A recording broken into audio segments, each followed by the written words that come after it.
You know, in this day and age, we are very quick to preach and teach the word of God, but when it starts to convict us personally, it's hard for us to actually accept it and have it work on our character. So recently, God convicted me to forgive.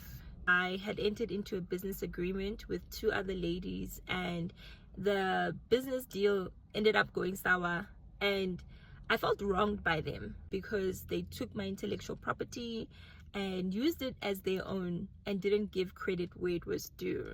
So I addressed it with them and left with, a bad taste in my mouth. So as I went on with my life, feeling like I was entitled to the fact that they had wronged me, and because I was feeling that way, the Lord then convicted me of unforgiveness. And he reminded me of his word in Matthew chapter 18 in verse 21 to 35. And it talks there about the parable of the unforgiving debtor. The story goes, there was a king who had a servant that owed him debt. And he owed him millions of rands. So he one day called him and he said to him, I'm going to take you, your wife, your kids, and everything that you have to pay for what you owe me. Then the servant, asked for mercy, and he said, can you please give me time to pay it off?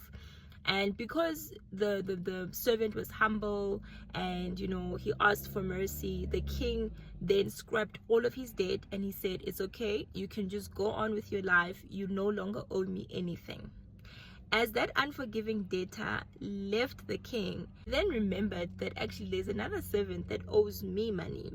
Let me go to that person. And he went to that person and he demanded his money from that servant. And that servant did the same thing he did. He asked and pleaded with him to say, can you give me some time? I will pay you back. But he did not have mercy on that fellow servant.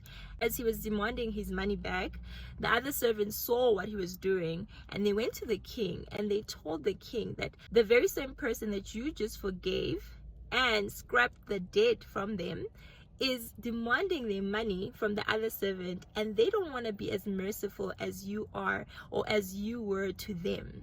Then the king sentenced him to a sentence that he didn't need to get if he had just forgiven the other servant.